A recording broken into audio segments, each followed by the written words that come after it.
Yes, absolutely. Those are pretty good.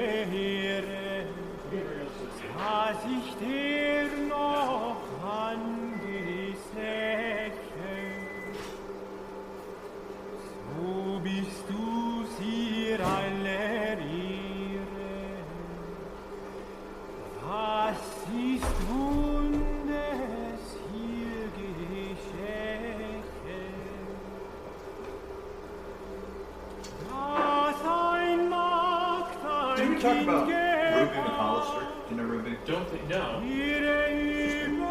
Is that she's a writer? Or like a Writer, actress. She's like, oh, look, you got the record. The record. Jesus.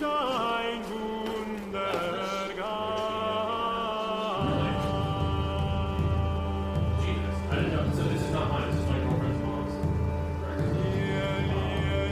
Let's talk about I feel like this is the first time in my adult life, the first time period where I've had to like become human. Really?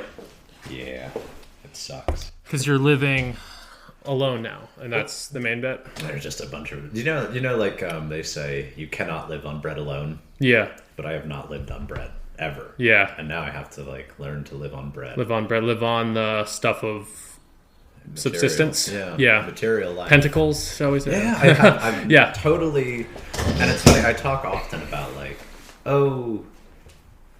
everybody knows the Earth is real, but everybody ignores the three spiritual elements. But Yeah. I've completely ignored the material element, reality, for a while.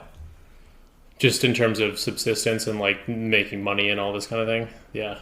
Well, because it all just came. That's good. I mean, that's like a blessing, as they'd say. But I guess you hit a point where...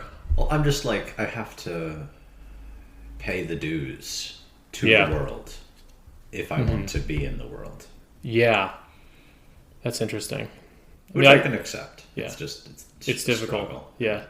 No, I think about it with regard to my own life. I mean, I think almost what I was asking about when we were doing that reading the other week and all that. I think I actually paid the dues to the world, and I mean, no way mean this as like a unequivocally like, oh, look at me thing, because I actually do think there's other issues. I think I paid my dues to the world pretty well. Like I graduated college 5 years ago, and I've been pretty much working ever since then. You know, I was a philosophy and English major, and I've worked in the entertainment industry, so it's a little freewheeling, but I've always had a consistent job. I've been in a consistent relationship for going on 5 years now. And it's always been this cycle that works. I also think I'll give myself credit. Like I think I've done a good job doing creative stuff on the side, but the big, not issue, but what I'm coming to now is like, to get astrological about like my Saturn return coming up.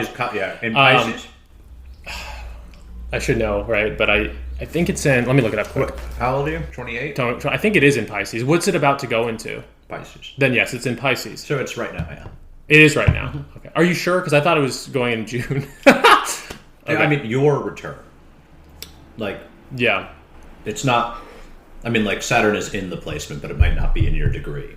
That's probably what it is. Okay, so in Pisces. Anyhow, and regardless of people who are listening to this, whether you believe at all in that or not, like, I'm just hitting an age where it's like, well, what do I do? I mean, there's like, I can set my life up to subsist, but I need more than that. And I worry about the stuff of mere subsistence eventually subsuming the art and the magic, shall we say. And then conversely, I'm worried about if I, it's not as clear cut as that there's two paths in front of me, but there's that tension. And I think I'm good on the subsistence part, but there may be bold steps I'll need to take for the more artistic element. I'm told by wise people that if you can do both, it's better. Yeah. Like if you can synthesize them. Yeah, and I give myself some credit for being able to synthesize them, but I mean, I think, I'd like to be in a position where I eventually don't need a job. That's probably unrealistic, but also a worthy aspiration, I think. All that being said, if you'll indulge me, I was going to try one of your salamanders. Since we're not on video, I'll say that Chris gave me these this matchbook, the Magic Matches. Do you want to talk a little bit about them? Or are they private? Should we keep it? Okay, yeah. All right, so here, we'll put out the call. Yeah. If anybody knows how to do internet shipping fulfillment for hazardous materials. Matches count as that? Matches are Jeez. hazmat. Yeah. It's insane. Yeah. You can, I could mail them, but I don't want to mail them myself. Yeah. You know, they wouldn't be worth it. But these are magic matchbooks. They are books. You can read them. They are magic rituals contained within a simple mundane object, and it makes the mundane act magic. This was the first in what will be a series of these products. Good. I don't know if you've read Ubik by Philip K. Dick. No.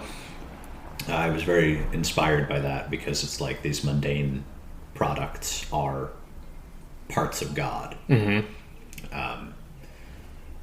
And I thought, well, we could make divine mundane products too. We just don't. We just happen to not usually. Well, this is one of the big things I think that. So I found I'm not doing a proper intro here because we're in person. I just want to flow into it. But I found, as you well know, but for the audience, I found your work through Alex Kazemi, who is on this very podcast, and told me I should check it out. And one big influence I think that Alex had on me, and with regard to magic, is. And I guess other people have probably talked about this too, but just really finding the godly or the magical within those mundane objects and doing rituals with those. Like I have in front of me, I'm going to light this with one of your matches, just a very simple tea light that I bought. I honestly, I'm not proud of this, but I think I actually did buy it at Walmart. But you can just take these things, these little elements, and ritualize your will through them, which is very much what these salamanders purport to do. The steps are, on the inside of the matchbook, the steps are 1, clarify your will, 2, strike your match, 3, reveal your will to the salamander, and 4, allow your match to burn. And then there's a caveat, may result in unexpected events. And then there is an Ace of Wands image from the Waite Tarot, which I hadn't even seen till now. It's a very with secrets. Lovely little matchbook, and it's filled with secrets, as Chris said. And so you haven't figured out a way to ship them, but eventually you'll be distributing them, or you're just giving them to friends at this point? At this point, it's just for people in person. Gotcha. Well, has a mystique about it too. I think I'm going to light one with regard. So I should clarify my will to myself and then say it to the salamander. I can't tell you how to do it. He can't tell me how to do it. Let me just take a moment here to clarify my will then.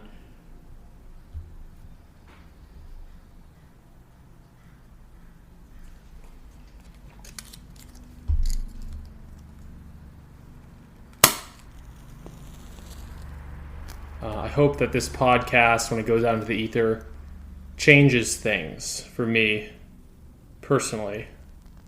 Whether by chaotic means or hopefully fruitful, beneficial means, but in some way that putting this podcast out there, the people who hear it, it brings me to the next chapter in my life. That this is, if not the solitary step on that road, then at least an opening step.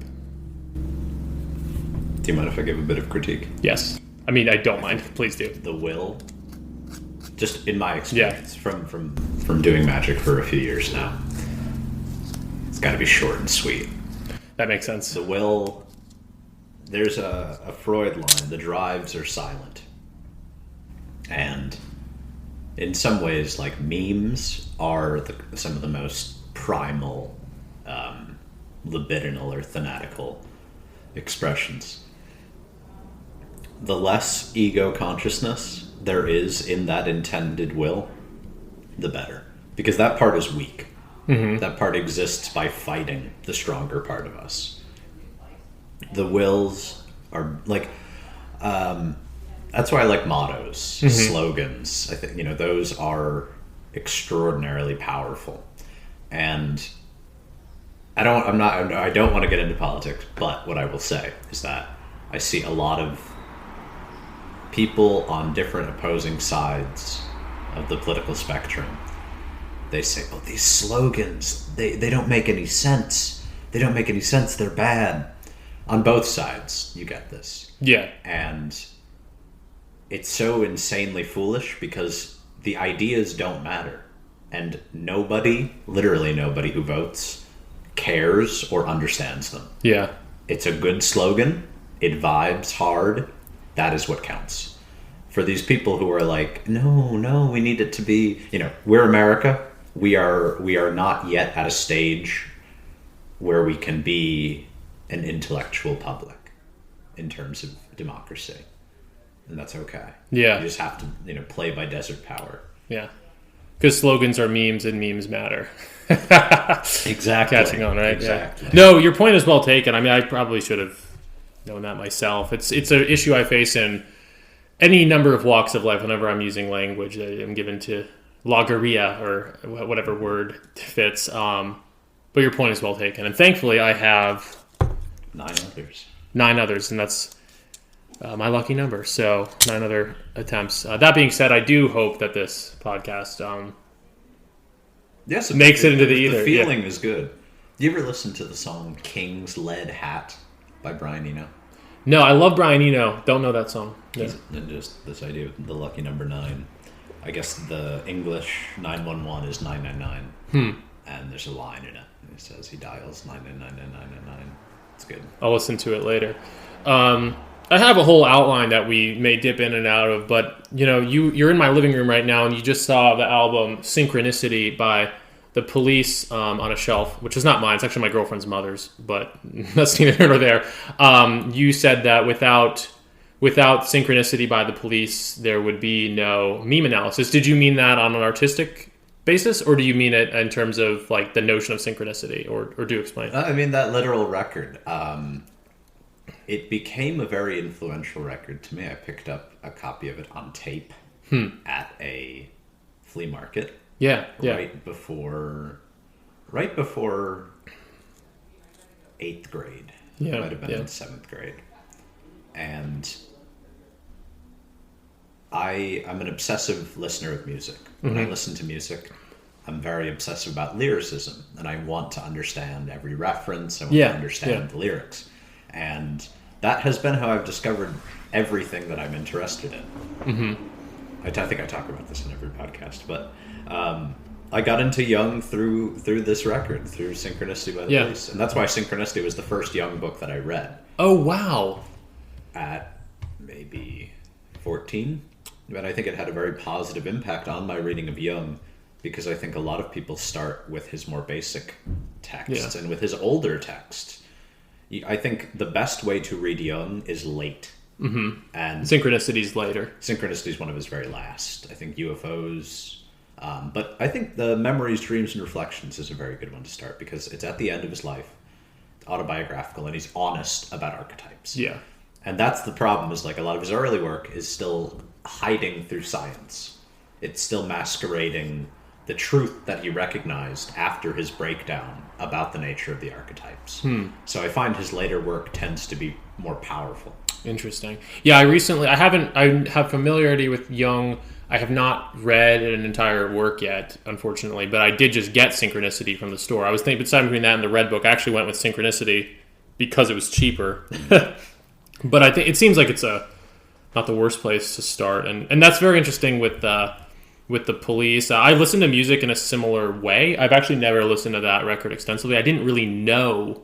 I mean, I know some songs on it, obviously, but I didn't really know that it was directly after the Jung book or the Jung concept. But when you look, it's on the cover, which I just now learned for the first time. So I'll be listening to that and reading Jung, and we'll go from there. But no, I think I also, just as a caveat, not a caveat, another add on to what you're saying. I think a lot of people, you get into stuff through music. I think my first exposure to Nietzsche and Crowley was both through Marilyn Manson, so go figure there. It makes sense, kind of meet. Oftentimes one's taste for music develops a little earlier than their real intellectual capacity. So, though I got into Crowley through Bowie primarily. Yes, him too. Crowley's referenced on Synchronicity as well in the song, which I think it's a big hit, Synchronicity 2, where it's like many miles away, there's a shadow on the door of a cottage on the shore of a dark Scottish lake, and that is the Boleskine House. Crowley. Right. The Loch Ness Monster was summoned by Aleister Crowley. Really? For real? Yeah. I don't know too much about that, but I've seen enough to believe it. He performed the Abramlin rite at the Boleskine House, but got interrupted by Golden Dawn matters and did not finish the ritual. So that's why. That is when the Loch Ness Monster began to be seen. Wow. It's wild. Well, I'll go off the outline a little bit. For people, so I'll start, where perhaps I should have started, but kind of flown into this.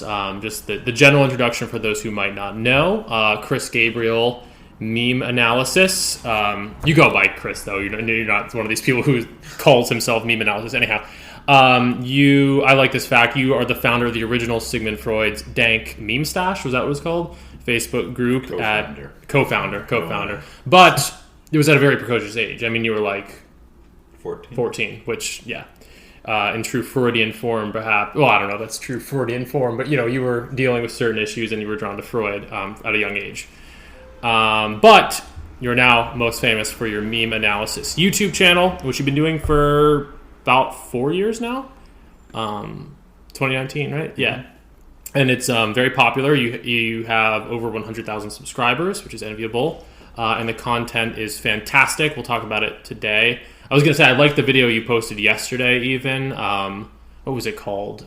About being an isolated artist. Very good. Very just good YouTube video essays within that genre and stuff that's insightful, sometimes even moving. It's very good stuff. I think... So as I said, I found your work through Alex Kazemi on this very podcast. He told me I should check it out, and listeners can go back to that episode and hear it. But I'm almost surprised I hadn't come across you earlier, because we actually have a lot of other mutual friends and collaborators. It's a pretty big scene that we're in, obviously, but you've done work with... You're friends with Catherine D, who's been on New Right before. She's the best. She's awesome. Great internet archivist or archaeologist, I would call her. You even did a pod with Nick Dollinger. That's probably a couple years ago now, but I saw him recently. He was at De Vere Ball. Oh, but you saw him even more recently. To Coney Island. Oh, nice. Yeah, I've never been to Coney Island, but next time I've never been either. Yeah, people don't go. It's beautiful. Yeah, next time I go to New York, my girlfriend and I mean to check it out. But yeah, Nick's a great guy too, and obviously, but also, and perhaps crucially, Justin Murphy he was an early one who sort of brought you. Yes, early investor. And Justin's a great guy, and actually this you probably don't know this, but this podcast too was my normal co-host who's not on today. Because we're in person. He lives in New York. But my normal co-host Dan and I met on Justin Murphy's forum, Indie Thinkers, which I'm no longer active on, but I was. I'd done a course. I think I gave. You did a young course, right? No, I gave a talk on how to get 100,000 subscribers. Nice. Or something. Well, that's a worthy topic. I don't know. I know Justin's teaching a Gerard course right now. I definitely think that you'd be someone who could just teach a course on any of this stuff. It's something I've been meaning to do, but we want to do it in VR because we want to do tarot. And what do you mean by VR? Like Zoom or like even more? Like in virtual reality, tarot and ritual magic, because I think it should be experienced. Yeah. Gosh. I don't even believe in VR, but I think it'd be fun. But yeah, what are you going to do when everyone's like... it's also sufficiently difficult that I don't need to worry too much about making it happen right now. Yeah, that makes sense. But I would definitely will be following. I would love to do such a course with you. I think you have a lot to offer. You're a good amount younger than me, and not that we need to flash our ages or whatever. I'm 28, you're 23. But I do I don't want to sound fucking weird, but I do really like look up to you, frankly, on these matters. I mean, I think you're like very, very well versed in them, and at such a young age, it's pretty impressive. And I really do think you have that professorial potential. Thank you, but it takes a sacrifice of many of the things that you and I'm sure many others listening got to have. Yeah. I sacrificed a lot to devote myself to this stuff. Yeah. This way of being. Like, I didn't go to school. I didn't go to college. I went to college for a little bit. I guess, honestly, in some ways, I suppose life forced me, you know? Yeah, as it often does. You know, I wasn't going to go to school I wasn't going to go to school online. Lockdown, so I kind of just was like, all right. Screw it. The channel's what matters. No, that's amazing. You know, and obviously I enjoyed my college experience. I enjoyed what I have in this world, but at the same time, it's pretty amazing that you've been able to be a self-starter in the way that you have. Just to continue with the intro a little bit, and I kind of alluded to this, we met at the De Vere Ball. This was after I'd been DMing you for a couple months, but we met in person at the De Vere Ball, which was a great event. You were giving people tarot readings. For people who may be listening, if you were at the De Vere Ball but you're not sure who Chris is, that was who he was, the guy who was giving tarot readings. You still give tarot. You obviously still give tarot readings. I'll give you a chance to promote anything you want at the end of the pod, but you do, that is something that you're pushing a little bit, not pushing in a negative sense, but you know that you're bringing to the world now. You are, and some of these are on Zoom, I assume, or no, mostly I call. I won't do video. Okay, you won't do video. I call. Yeah, but if anyone is interested in getting such a reading from Chris, Twitter at God. Yes, could you attest to it? Oh yeah. I've had two readings from Chris so far. One was the quick one at the De Vere Ball. I don't know how much I should actually talk about it. I guess it's up to me. But I'll that one kind of set my mind. Not that this should always be the.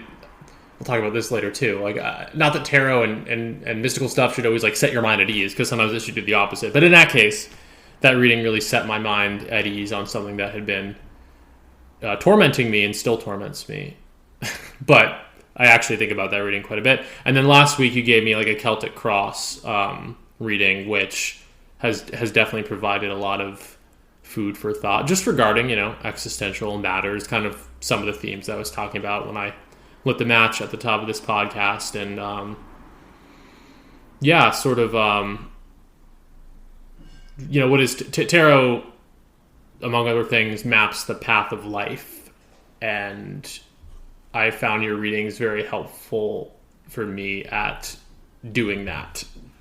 Again, it's not like extreme divination where you tell me everything that's going to happen to me. That's not what this is about, but rather just kind of taking a quick temperature check of like where I stand in the moment. What are the dynamics that are encircling me, and where might they lead? Where, you know, what are some alternative places they could or could not lead? I found your work on that very insightful with regard to that. Yeah. Can I talk about the unpublished text of yours? Yes, please. Okay, well, please. I Yeah. don't know if you're. No. I need to promote as much as I can. So in one of the stories, I believe it's called Funky Town, it describes the images and videos on the internet as a pack of tarot cards. And I think that, you know, this is extraordinary. It's a means of analysis I've been using for a long time, where I could link memes to cards. Mm-hmm. But that's what I found. And honestly, I'm okay at it. But my friend Blair, the co-host of the MIA, he's very good at it, at reading the internet as a divination method. Yeah. And you describe, you know, tortures, beheadings, and ridiculous memes, both as, you know, components of the pack, the most provocative, moving images. And it's so completely right. You know, I think back to, you know, the line from Eliot, with a wicked pack. She's the wisest woman in Europe. The wicked pack, it's a problem I've seen for a very long time. I think Thoth is better than Rider in this regard. It's still a little bit scary. It's still a little bit far out. But we really, I think a lot of the tarot cards that are used fail as provocative, evocative images. They fail as divination methods in that they are not moving images. They do not move the viewer. Mm-hmm. And, you know, I could read anything, but I understand also that it's a skill I've cultivated for almost a decade, and for a lot of people who are just starting out reading, it would probably be better to see really provocative images to understand what's going on. What's going on? Yeah. If I'm not pushing my luck, and if I'm not pushing, not pushing my luck, not asking too much here. Do you have your cards with you? No. I know you have the Thoth cards. I do. Yeah, I can go grab them. Okay. I mean, is that? I don't want to deplete your happy. energy on that. It gives me energy. Okay, good. I thought we could do it, and it's interesting to do it on a podcast about the future of this podcast and things that I talk to you about. I don't know if I want to verbalize them here, Sure. but you can be loose. You can say whatever comes. Maybe to mind. not a full 10 card reading. No, whatever you see fit. Let me grab them real quick.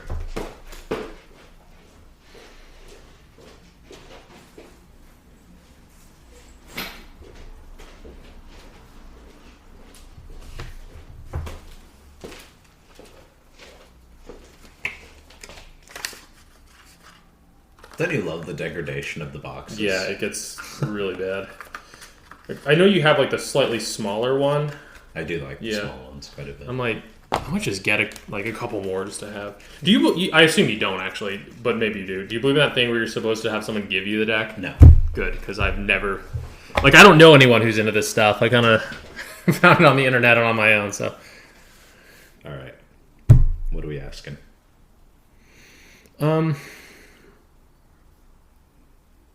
I'll just be very loose-lipped about it here, and I may censor it on the podcast because some of it,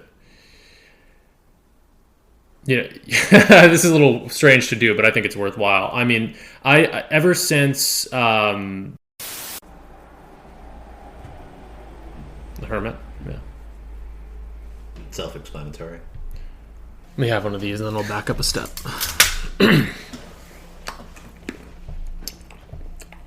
So, to continue in intro mode a little bit, when I found your work, I got very excited about it because I like, and this ties into what we were saying a moment ago, I enjoy how you are creating a space that very much transcends the politics and culture war stuff altogether, not by brushing under the rug, but rather by somehow getting to the heart of the matter in that, I guess, Freudian or Jungian way.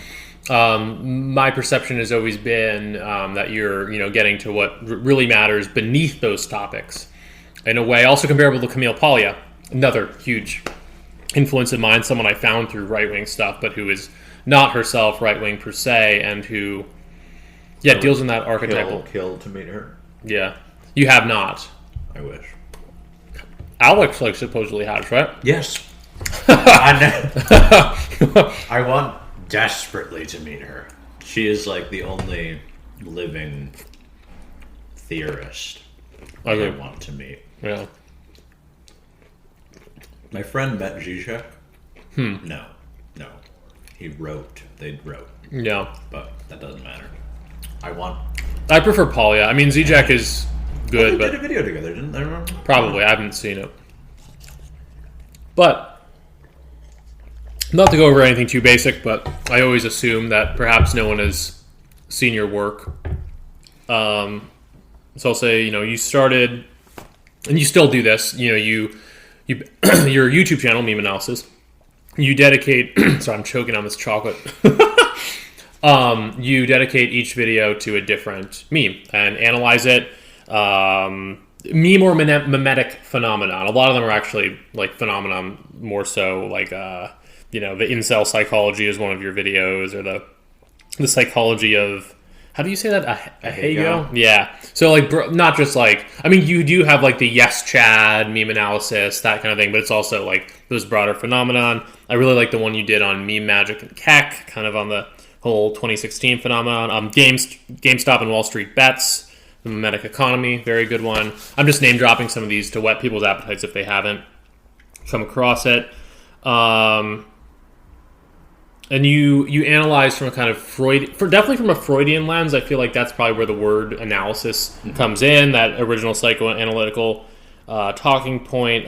But you also I really think of a lot of your work as being the synthesis of a pretty set group of names, being Freud, Crowley, Nietzsche, Jung, Polya, Reich, Burroughs, perhaps some others. You have a really great Amazon reading list that people should check out.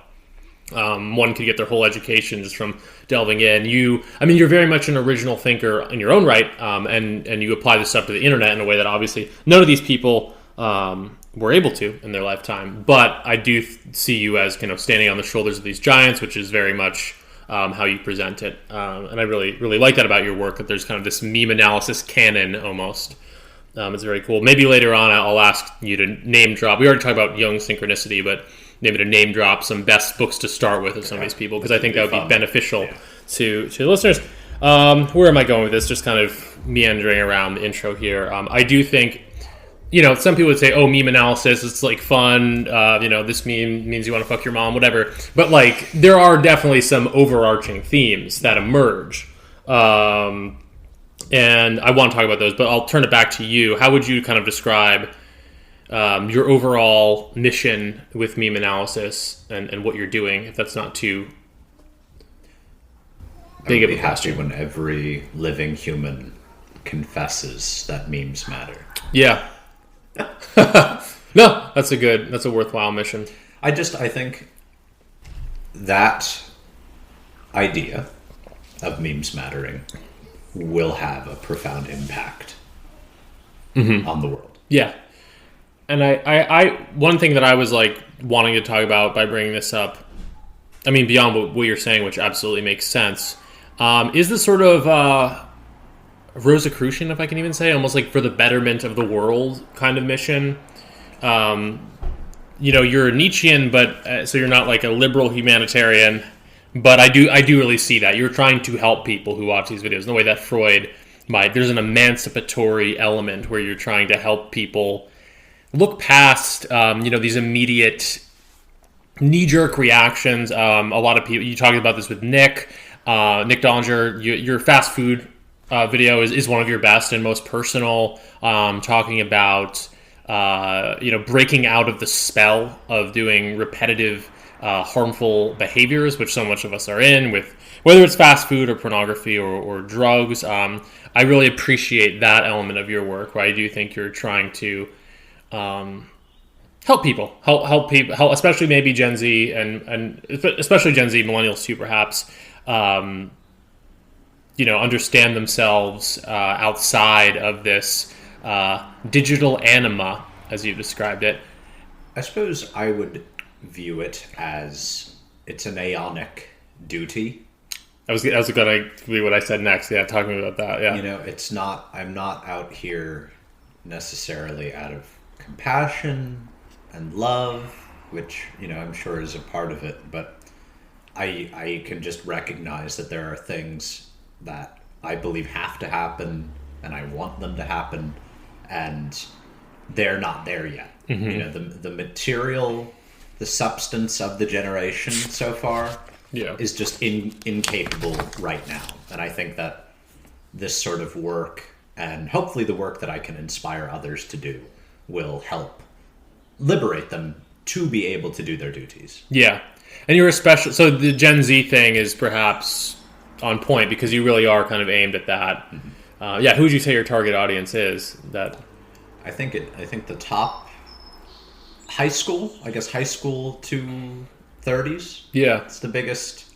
And it seems like after reading your YouTube comments, you are reaching young people, which is really good. And I'm glad to see it. But you mentioned it as an aeonic duty, which kind of gets into the more mystical element. Maybe before touching on that explicitly, talk to me a little more about the digital anima, the internet, and you talk about this a lot. So anyone who's familiar with the work probably knows what I'm talking about. But the internet as a smothering mother. How did you come to view the internet that way, and what does it mean for us? So I think it relates directly to the aeonic view of things. Yeah. So, Crowley says we've entered the aeon of the child, of Horus the child. Mm-hmm. Part of the myth of Horus the child is that he is threatened at birth with devouring. Just like in Revelations, where the woman clothed with the sun is giving birth, and the great beast is going to swallow it as soon as it's born. This is a universal motif. This is also part of the Tom Thumb story. But viewing this generation, the first generation in the new Aeon, as threatened, which they are. We look back.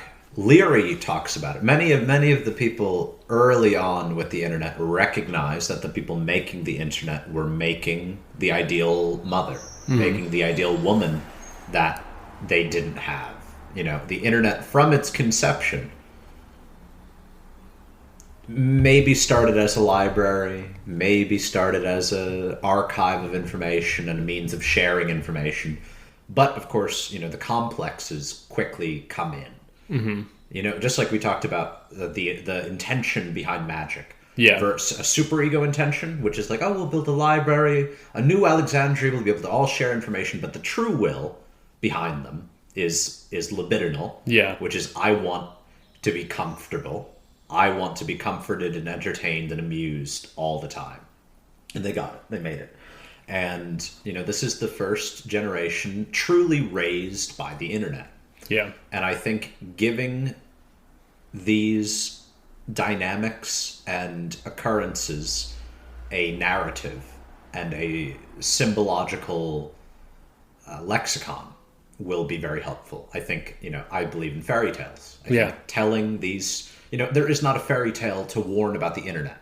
Right. Fairy tales in many cases could warn about things. Right. Or give spiritual lessons. Right. We don't have those stories today. Right. And I'm in some ways trying to make them. I see. With your videos. Yes. Yeah. Love that. That's so interesting. And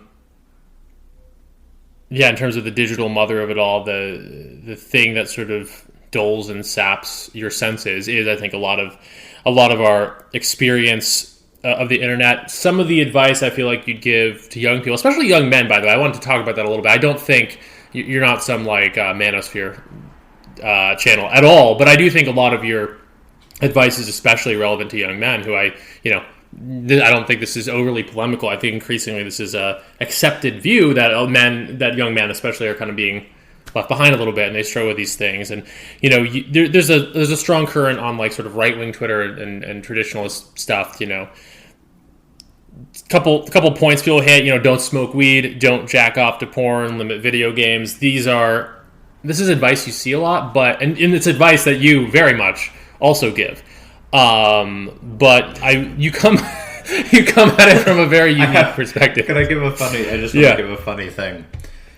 I think, honest to God, and this will sound funny. I used to be very wary about giving these kind of moral guidelines and thoughts. If you look at the first year of my channel's existence, it was relatively absent. It was pretty much like, do you know Lacan's discourses? Mm-hmm. It was almost entirely discourse of the analyst. Yeah. No, I've watched that early stuff. And then when Elliot, the other guy who founded Synchronicity Meme Stash, when he put out his book, he put out a book about psychoanalysis. Part of it talked about like, don't jerk off, don't play video games. It was like one line. Yeah. But it was, I guess on Amazon, they tell you what the most underlined lines are. And it was that. I'm like, oh, I should just... People want to be told that over and over again. I should just master discourse. I could just use master discourse. And I just started occasionally doing master discourse. And people respond to it. That's what they want. Because you are neurotics... Because you are hysterics, you demand that I tell you what you are. And I will. Yeah. No, that's good. Yeah. It's probably a lesson for me in there as a podcaster as well. But, the key is really just that stuff is honestly not that important. If you have true will, if you have things to do, those things just won't be as enticing. Yeah. It's like, it's the same with the internet. I mean, if you are active, if you live the right kind of life, it will not be nearly as enticing. Yeah, that makes sense. And that's we are tasked, especially in this Aeon, with creating new forms of life, creating new forms of living. And I think a lot of people do not feel up to the task. Yeah. What to engage in some master discourse, and I don't want to go too long on this, but if there is a good answer, like what did beyond stopping smoking weed, stopping jagging off, like what are the first steps we can take to find our true will to live in this better way? Obviously, it's a lifelong struggle. It is a big question. All right, number one. Yeah. Lately, I've been feeling like the 12-step program is actually good. Yeah. I've been realizing. Yeah. And I will say step one, you are not the master. You are not the master in your own house. Mm-hmm.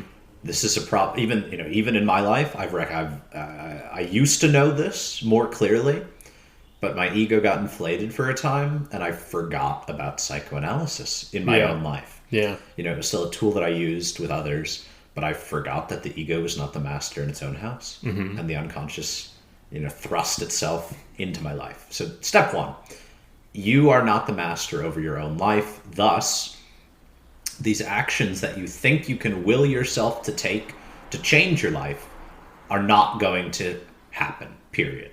You need to recognize the unconscious. You can call it God, angels, spirits, demons, whatever, but you need to recognize there are other powers.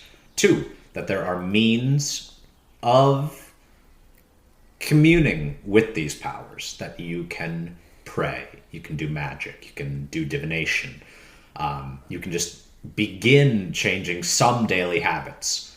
But when you give, render unto Caesar, render unto this greater part of you, which is really, you think that if you just will yourself hard enough to stop jerking off or stop playing video games or stop doing drugs, it's just not going to happen because you are not the master. It's bigger parts of you. Bigger parts of you are forcing this to happen. All right, post that, step three, when you're in this depression of the real, you have to whimsy max. You have to recognize the romanticism and the beauty in life as it is. You might think that life without video games would be depressing and miserable. There'd be nothing to do. Or life without drugs is empty and boring. But it's not true. There is beauty in in life, in the world as it is. And it can be reached. It can be experienced. And sometimes, you have to be silly. You have to be silly. That's a very thorough answer, I think. I'm glad to be able to put it out there. It's funny because, you are, I don't know if you would say that you're a Thelemite per se, but you practice Thelema. And a lot of people, which is, of course, Aleister Crowley's system of magic, shall we say. And there's that, and I know you've talked about this, but I want to rehash it here. There's always that notion of do what thou wilt as being a totally egotistical thing, as being a flouting of the first 12-step program maxim, of bowing your head to a higher power. But how would you differentiate the real do what thou wilt with that kind of bullshit one? It's all, pretty much everybody is completely wrong about it. It's insane. It's an extraordinarily difficult misunderstanding. I mean, in part because Crowley enjoyed the misunderstandings. Yeah. It's attractive. It's very attractive. But in fact, he writes that it is the most difficult, most strict thing in the world to do your will. Because people forget it's not just do what thou wilt, it's thou hast no right but to do what thou wilt. Yeah. So, all the silly, fun little diversions that we want to take in life are sin. That is what the sin is. In many ways, it does remain very close to Christianity. But I was actually thinking about this on the toilet last night, that the Christian soul versus the Thelemic and old pagan guardian angel, genius, or daemon, the only difference is the Christian soul is viewed as more human and something that needs to be saved. There's something wrong with it. You are shit, but your soul can be saved. Yeah.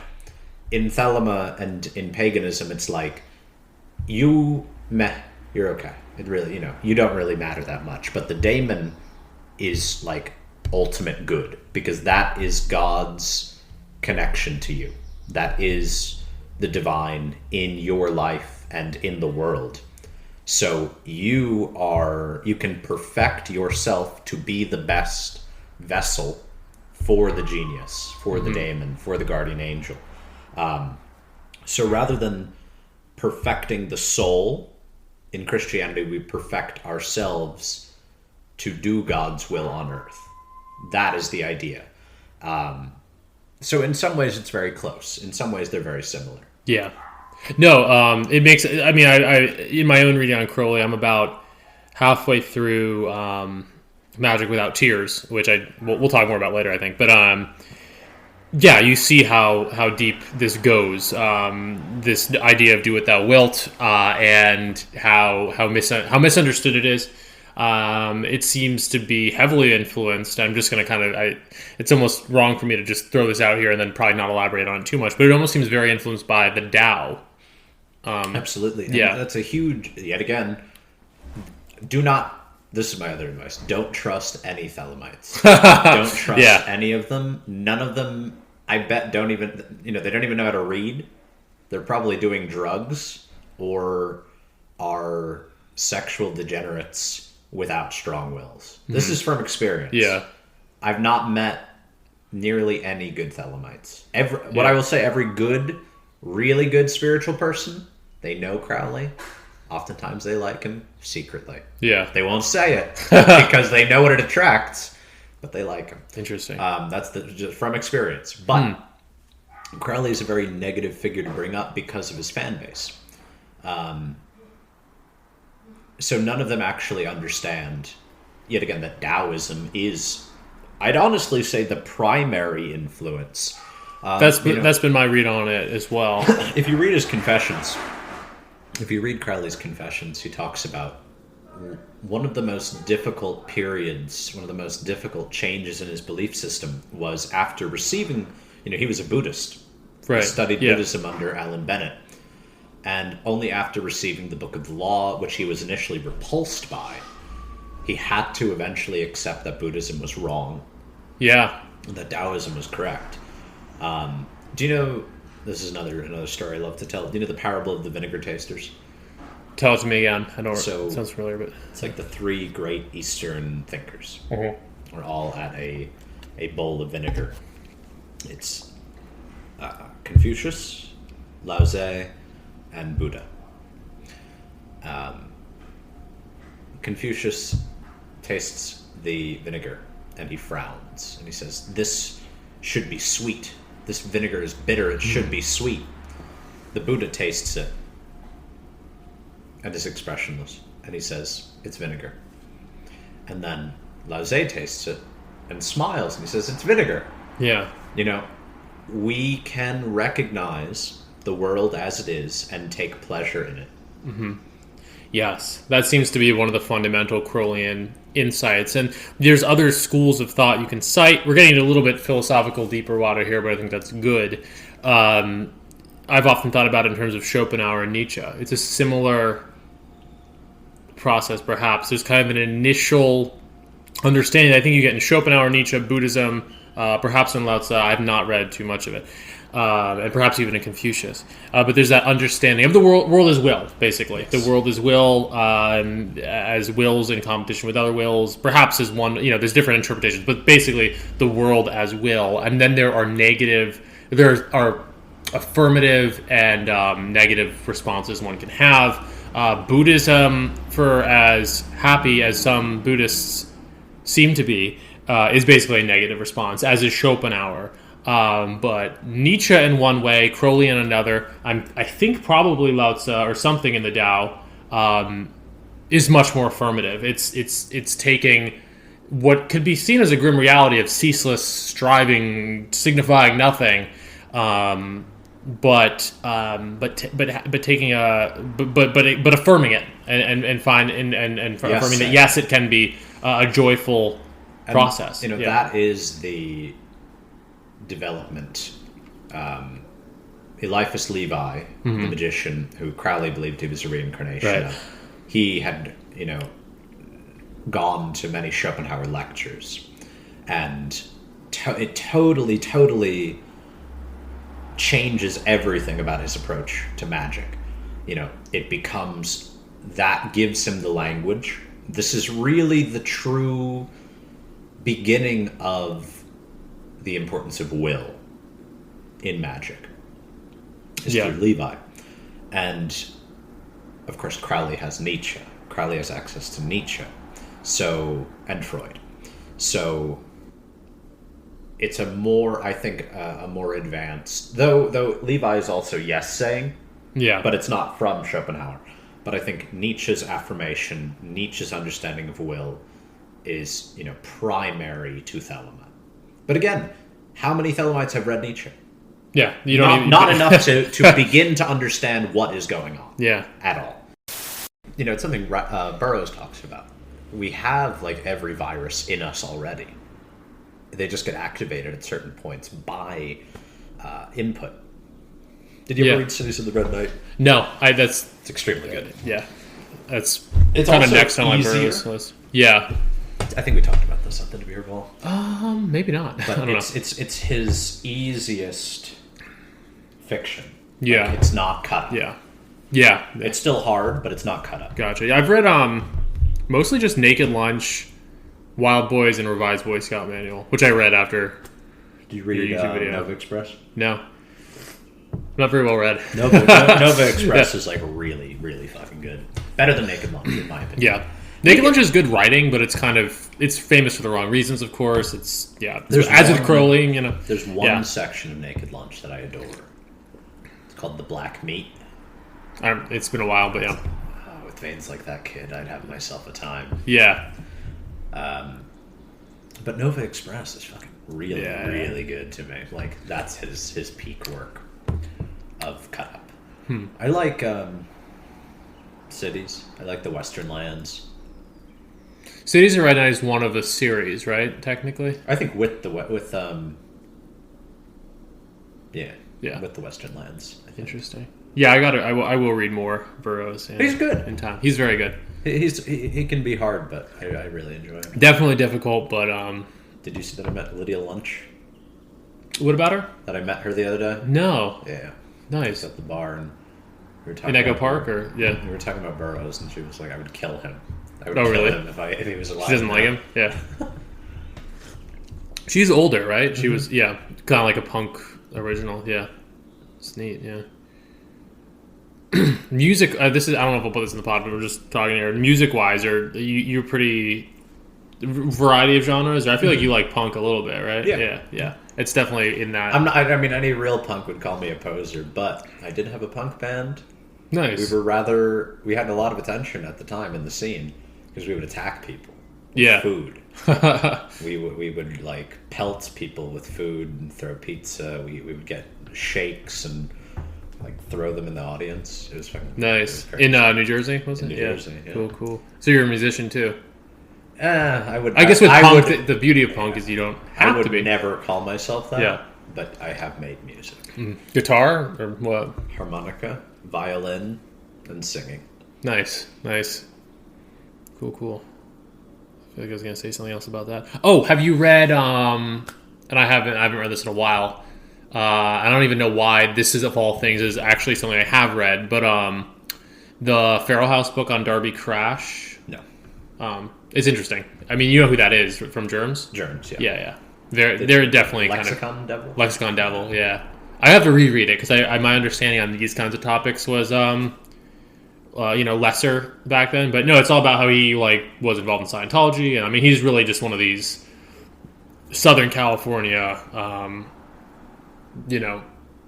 occultists, basically. Died young, of course, but he was very much on this wavelength, I think. I have to reread it, but yeah. Anyhow, we were talking about affirmative versus pessimistic understandings of the world as will, and this may just be a quicker soundbite here, but one part of Magic Without Tears that really stood out with me is when Crowley was talking about Rosicrucianism, and I need to go back and reread that part. But tell me if my understanding of this section was wrong. His basic read on Rosicrucianism was something within the Western, within the dialectic of Western civilization that saw the endpoint of nihilism coming through Judeo-Christianity and sought to kind of jump one or two steps ahead of it and recognize the world as will, but also kind of let this is maybe totally wrong. This was kind of, I was reading it late at night on a plane. This is what the image that came to me and started like the image of the rose blooming on the cross is making that, is redeeming that. Rosicrucianism isn't always explicitly Christian, although sometimes it can be. But finding that redemptive thread within Christianity or within Christianized Western civilization and finding some kind of affirmative understanding of the world as will within that. Is that... Honestly, I don't know if I've read that chapter, but what I will say, I am more moved by the image that Scientology made of the starry cross. I think surely related, of course. Yes, I've seen the picture, yeah. Rather than something blooming from it, it's the radiant, it's what is radiant emerging from it. Because Scientology did emerge from Christianity in some sense. Emerged from Thelema. Emerged from Thelema, of course. Which in turn was... They didn't emerge from Christianity, but it was working within the Western tradition, yes, which was absolutely inescapably Christian, I think. Okay, that's kind of some deeper water stuff there. I want to talk about Pisces versus Aquarius War. Before we do that, I did want to kind of plug one more thing of yours related to the foregoing topic about helping people and the web as a smothering mother digital anima. I want to talk about what's your web type quiz, which I did take. I think I got a somewhat more agreeable result, although maybe on a bad day I would have answered some of the questions not more honestly, but the type of questions you ask on there are basically try to get to the root of how the internet has affected your life. And there are some days where I feel more that pornography has affected my sexuality, or that I have to hide my views. These are the kinds of questions that are asked. Just wanted to touch on that briefly. The what's your web type quiz? Why did you make this? What? Just tell us a little bit about it. So, being a big fan of LRH, of L. Ron Hubbard, I thought, personality tests are clearly something I'd had a great deal of interest in throughout, and I wanted to do my own. And I had been developing this theory of these kind of internet monsters for a while, and realized that they would make the criteria of the test.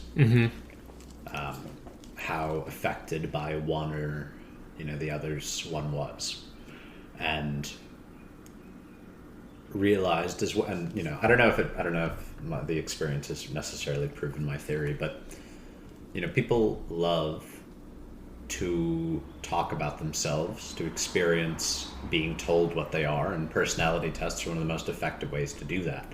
I think my website, because I built it using like fucking Notion or something, so I think it was a little bit too labyrinthine, and right now it's not complete. So it's a cool site, though. I enjoyed the experience. Honestly, I liked it. I think it's good, but I can understand that it might be a bit too much for some people to go through the full exploration of, to understand what it is. But a lot of that will be clarified. Good. Yeah, no. Look forward to it. But I guess without further ado, did want to talk. We talked about it a little bit, but the Aeonic shift and the Pisces versus Aquarius war that we are currently in. This was kind of based on something you said to me the other day when we met in LA for the first time. But this framework of viewing Aeonic shift as being, definitely behind a lot of the chaos that we're seeing now, no doubt. But even more inspiring, perhaps, almost as like, we all need, this is Nietzschean, I guess, we all need a struggle to engage in. And I mean, correct me if I'm wrong, but would you almost say that is the struggle that we should focus on, is this Pisces versus Aquarius Aeon Shift war. I'm not trying to put words in your mouth, I but think quite simply, it is our struggle. Yeah. We don't need to pick. We don't need to pick. Right? It's not here. Right. Again, man, that's a good point. Yeah, it's the struggle. Because it's kind of I guess it's kind of a product of some kind of breakdown that one could even, just suppose that there are multiple struggles and you take your pick. Like that's kind of postmodern and uninspiring past a certain point. But this is much more. This is that's a symptom of this. Yeah. And we talked about the Aeon shift. The moving from Pisces to Aquarius, which has happened at some point between the 60s and 2012, right? Perhaps 2012 was. I like to say 2000. You like to say simply because Christ is born in 0, mm-hmm. and I believe in 2,000-year aeons. Yeah. I think it's easy. I think for a long time before, decades before, and decades after, sometimes centuries. There's crossover. Yeah. I don't know if you've heard this story that I tell, but do you know the story of the great god Pan is dead? So, tell it. Maybe heard it, but yeah. So, I believe it's Tiberius, one of the Roman emperors. A merchant comes to him and says, "I was at sea, and the voice of a god came to me, telling me the great god Pan is dead." And so they sent out a party to find out if he was dead, and he was dead. Yeah. They found out that he was dead. And so Pan, of course, Pan is everything. He's the god of everything. He's the god of fear and panic and night, but he's also literally Pan. Pangea, Panacea, etc. The god of everything dies. 14 years later, Christ is born. That is the death of the old gods and the birth of the new gods. Mm-hmm. And Nietzsche, I think, announces very early that God is dead. And in some ways that has been much of the chaos, is the gods did not tell us. But I think it's rare for the gods to announce their own death. But we know that God is dead. We know, and we're looking for the new one. Everybody's looking for the new one. And that is a big part of the struggle. Yeah. That is a big part of the struggle. But I think, it's hidden in plain sight. It's the youth. It's a childish energy. New energy. And that is exactly what is being smothered and destroyed. This is what I wanted to talk about. So it's being smothered and destroyed by the Pisceans. Yes. Which obviously we're kind of speaking abstractly here, but also very literally. Certain things that have happened in the world. We can just talk about the internet, which was designed by people. Is it like in David Lynch's Mulholland Drive? People up in a room deciding, whose dreams are going to be made and whose are going to get crushed. Maybe not that literally. Maybe you do think that. I don't know. But in any case, we can suppose that there is some process, that there are people who are doing. Maybe it's unconscious, right? I don't know. I think there's just old people who want to remain in power. This has literally always been the way. Yeah. This is why I use the story of Tom Thumb. Right. And, the story of Christ is the story of Tom Thumb, because every aeon, that's what's unique about Tom Thumb. Tom Thumb is the aeonic myth. Yeah. He's not just the new aeon myth, he's every aeon. The child threatened with being eaten up. Christ threatened by Herod. Yeah. Birth. They need to run away for him to survive. Yeah. Sorry, I'm just gonna... Then you have Hercules. Mm-hmm. Hercules, Hera sends serpents into his bed to kill him, and he overcomes them. He strangles them. Krishna, I forget the name of the demon, but a demon, the king, they try to kill him. And, this myth is endlessly repeating. Moses, it's again, born in a basket. Again. Yeah. But I think really particularly important in Revelations. Yeah. In Revelations, where you're just shown it. Mm-hmm. There's a monster about to eat him up. The baby, yeah. And, the name that Crowley uses is Harpocrates, Horus the child, who is threatened by Seth, threatened by scorpions, threatened by snakes. And again, he overcomes them. Mm-hmm. And Tom Thumb, one of the things about fairy tales, nursery rhymes, is that they are often mythological motifs made more mimetic, reduced to their most primal form. Yeah. So instead of all of the, instead of the early part of Hercules, the early part of Christ, the early part of Krishna, we have this little character who does just that part. Just like, do you know The Boy Who Could Not Fear? No. It's one of the bases for Wagner's ring cycle. Yes, okay. And So he's just like stupid. This boy, Yeah. he cannot be afraid. And just goes around killing monsters, and he just doesn't even know he's in danger. That is like the latter part of Hercules, where he just effortlessly is killing. Yeah. So we divide these mythological narratives, like tarot cards, into single parts of the narrative. Yeah. And make them into fairy tales. So that is why Tom Thumb is the Aeonic story.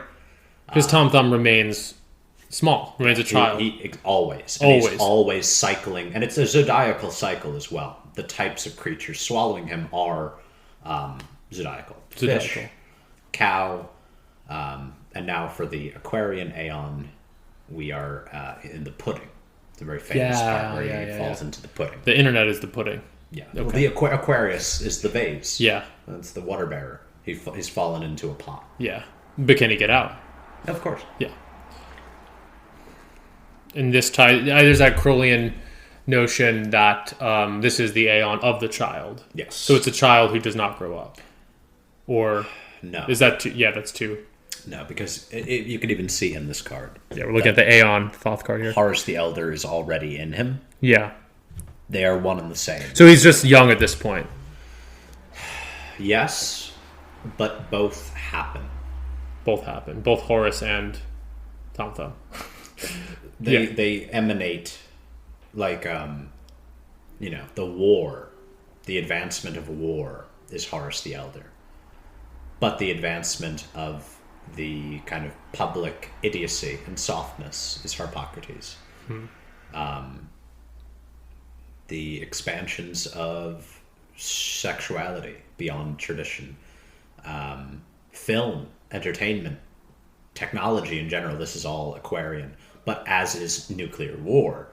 And, so you have both sides to Horus here. Yeah. But, it is the child that needs to be reared, matured. And so I look to the figure of Chiron, the centaur, who rears the Greek heroes as an ideal figure in this early stage of the Aeon. Right. And the issue, of course, is, and I wonder if you feel differently about this, but I feel like there's no good mentors in the world. No, absolutely. None whatsoever, without being too flagrantly disrespectful. Sometimes I think, I'm nearing 30. I sometimes think, like, am I just a petulant child still to think that? But no, I just don't think there's a lot to look up to in the world. So where do we find that Chiron? I mean, I found it in the dead. Yeah. I look to dead people for guidance often. And I think it's done pretty well so far. Yeah, I think that I makes have sense. some very, very strong relationships with dead people Yeah. that keep me, going. Yeah. That have given me direction. But it's also, there's I'm told often that I'm not out of time. I'm not of the generation. But I think you can be out of time in a way that's beneficial, and then bring back and that. Certainly. And I mean that's why yeah. I can have the perspective on what's going on that I do. No, it's really important. But you can still, as I said earlier, with your videos, you can still help people in this. Not to flatter you, the bodhisattva almost. Maybe that's too strong. Maybe but someday. But there's that idea, of purposely of engaging in the horrible. Well, now I'm sounding too Buddhist, but the horrible stuff that's going on, because that's another I do want to talk about. It's like we talk about optimistic versus pessimistic views of the world. This is something that I think Bronze Age Per is very interesting on in the section of his book where he talks about Gnosticism. He's not a Gnostic, but he thinks that the world could easily enter such a state, such a dark age, that the Gnostics, believing matter to be evil, believing humans to be light trapped within matter, that even if that is not metaphysically true, that it can be made true But I'm jumping to a different topic here. Something I talk about all the time. Yeah. Like the Matrix, not necessarily metaphysically true, but we've made it true. We've made it true. It's Tom Thumb in the vase. It's just part of the swallow cycle. So there is something outside, and we can get there. But no, it's something that really moves me. Because I'm not a Buddhist, I'm not a Gnostic, but I like that stuff a lot because I do think it helps us understand. It helps us deal. It helps us cope with suffering. May I read a poem? Yes, please. This is a translation of Rambo that I've done called Ma Bohème, or My Bohemian Life. This will illustrate some of the myth. On my way, fists piercing my pockets, my jacket too was becoming ideal. Going down under the sky, muse, I was yours. Oh, what splendid loves I dreamt. My only pants had a big hole. Starry-eyed Tom Thumb, feeling my journey of poems. My tavern was the Great Bear. My sweet stars sang, and I listened. On the side of the road, those fine September evenings, when rain fell like lively wine. I rhymed amidst shadows fantastic, and played like a lyre, my worn shoes elastic, my foot near my heart. So, it seems like, just a fun little poem. But I think it is, in fact, vital to my mythologizing of Tom Thumb. Yeah. Tom Thumb being at his tavern at the Sign of the Bear, his tavern at the Dipper. Now, Ursa Major is the center of the zodiac. Yeah. And thus, after his journey is around the zodiac. Tom Thumb is circling about the zodiac through the aeons. When he goes to rest, he goes to the center. That was actually how I first realized that Tom Thumb was not just... Because it began as a very, very personal identification. Mm-hmm. You just like the story. I just love the story. Yeah. And I felt it strongly. I really felt it. And then I came to realize that there was legitimate cultural motifs. Yeah. And I think I might have also just forgotten, because it's a relatively large part of Jung's book, Archetypes in the Collective Unconscious. Tom Thumb is a relatively big part of it. And you bring Tom Thumb into your own poetry, which we will talk about in the sort of last act of this podcast that we are not at yet. I hope I'm not. No. Just let me know, because I have obviously a lot to talk about. Just to reel back a little bit, another element you talked about of the new Aeon and our position within it. You mentioned this on the video you posted just recently on the, remind me of the name again, the literati, the lonely... Isolati. How we are all spiritual children, especially, Gen Z, but I guess this does technically apply to everyone, right? Mm-hmm. We are all spiritual children in the new Aeon, and as such, we are prone to wanting our mommies and daddies, which I imagine there's a way that can be channeled properly. Yes. But that's how you get people who are addicted to the internet as a mother. And also, there's obviously this big dad hole that's going on, kind of sexually for a lot of people too, I think. But there's that too. But especially, I think the need for mommy. Yeah. The big question is just why grow up. Yeah. I think for a lot of them, yeah. There is no force. It's there is no path. It has to be self-made. But in some ways, I also think it's kind of good. Yeah. Like only the true people are going to make it through right now. Like, we are at a point, I don't want to sound too evil, people are selecting their own survival, in truth.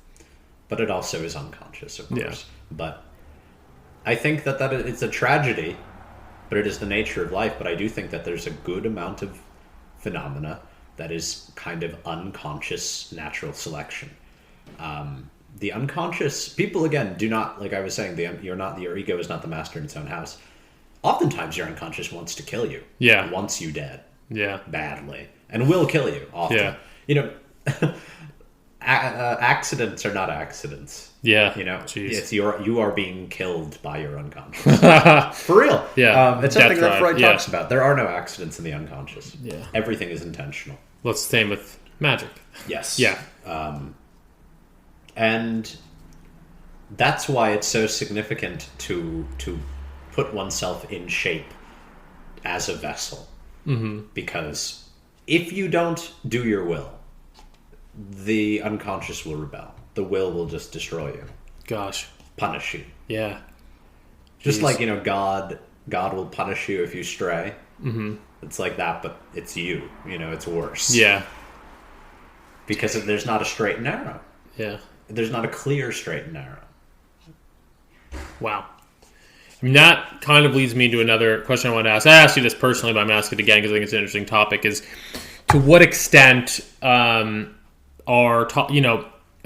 and Freud are psychoanalysts, and they're dealing with the unconscious, this kind of ego, superego, id framework, and then obviously Crowley is an occultist, Burroughs to a large extent is an occultist, but to what extent are all these people actually talking about the same thing? To what extent is it actually the same discipline? It's entirely. Yeah, no doubt. that's kind of my read on it too. I would say that the true origin of it is likely Nietzsche. Yeah, Nietzsche influences everyone. Yeah, Nietzsche kind of creates psychoanalysis and then directly influences Crowley, which is how I read magic. So it's kind of like this general Nietzschean project. It's just a matter of like, how do we apply this entirely to the mind, and how do we apply this to action and influence in the world? Yeah. So that, I would say, those are two of the major. I mean, like, personally, spiritually, I tie it back to William Blake. Yeah. I think Blake is a huge part of it that's unspoken. Blake is really terribly underread, but very important to me. But, yeah.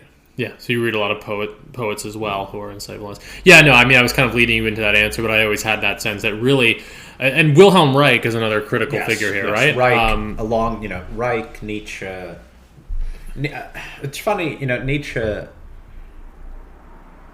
his influence really cannot be overstated. Yeah, I come to believe that too. Freud, well, do you know Lou Salome? No. Okay, so she is. It's funny. She's actually the progenitor of it all. Yeah. Because she... Do you know Rilke? Mm-hmm. She was a lover of Rilke. Nietzsche was desperately in love with her. And she was one of the first students of Freud. And oh, wow. Okay. So she... And do you know Victor Tosk? Another analyst? I know the name, but yeah. He's the influencing machine. She had this profound influence over all of them and brought Nietzsche's work to Freud, essentially like creating analysis. Wow. Like Freud was just kind of he was a hypnotist, a practitioner, but it's through Salome's introduction of Nietzsche that he begins to, I think, really develop psychoanalysis. Yeah. Behind every man, right? Yeah. So she's truly one of the greatest women. That's nuts. But no, yeah, it's there is this connective tissue. I think if there's one thing intellectually that I will pat my own back on, it's that I think again, I've only been interested in occultism proper for relatively a short amount of time, but even in college, I think I really started to put the pieces together. Like, Freud and Nietzsche, and even to extent some of the critical theorists at their best. They're all talking about the same thing, this functioning of the will in the world and how it operates and how it's kind of all sexual, although that reduces it a bit. Obviously sex is about something more. And I think I picked up on that very young. It's reflected in my my novel Dragon Day, which I have a copy of for you here today. I do apologize because the only other person who's ever recorded a podcast here was Delicious Tacos, and I tried to give him this book, and he didn't say anything. He just didn't acknowledge, which I think he's kind of like this cool writerly type. He just kind of didn't take it. So it originally said for Delicious Tacos, but it's the only copy I have left. I do apologize. Right. I know I already gave you another work, which I really appreciate you reading. I think you'll find stuff in that you like. Because it's my novel I wrote while in college, and while I was piecing some of this together. It's at the end of my time writing that I was first getting into some of the occult stuff, and you find it reflected in the end. All this is to say, not to pimp my own book so much as to say, you slowly realize there's this study of power dynamics From a Marxist perspective, it's often politicized, and it's all about how do we make things more equitable. But that never was that inspiring to me. But what was more inspiring was the analyses of power dynamics themselves. I think, Nick Land actually gives it the best name. Yeah. Of libidinal materialism. Yes. In Thirst for Annihilation. If this is a huge problem. I know that nobody has read Thirst for Annihilation. Not. I think maybe some people have read that, but nobody has read Wilhelm Reich. Yeah. I know because I'm constantly looking for people who have. It's exceedingly rare. He's I want to. He's exceedingly difficult. But if one just reads his selected writings, and then reads Thirst for Annihilation, Nick Land is just like a dark and spooky Reichian. Yeah, it's identical. No, I think entirely identical. People who do know Reich, and this will be a little rehashing for anyone who doesn't. He's famous for inventing the orgone accumulator. His views are often reduced to this, which I think this is what he believed, but also there's more to it. But a belief in orgone, the energy of orgasm as being basically the fundamental matter. I will give. I don't know much about Reich, but I have that strong sense about orgone and believe in it. So basically, This is how we look at it. The Freudian drives are, we know from Freud that they're super personal. They're beyond their biological, though. They're biological. Biological drives, biological energies that move the world. Reich essentially begins to apply this on a cosmic level, where pretty much all of physics is affected by this duality, this expansion and contraction, natural expansion and contraction, which is the focal point of it is orgasm and death. Those are the focal points of this universal cosmic energy. But essentially everything we do is a product of these energies. These two forces. Forces. Which initially, Reich, when he had started out, only believed in libido. Only believed in orgone, and thought that contraction was essentially like a side effect. But like after the orgasm. Yes, that he did not believe in Thanatos. Did not believe in death drive.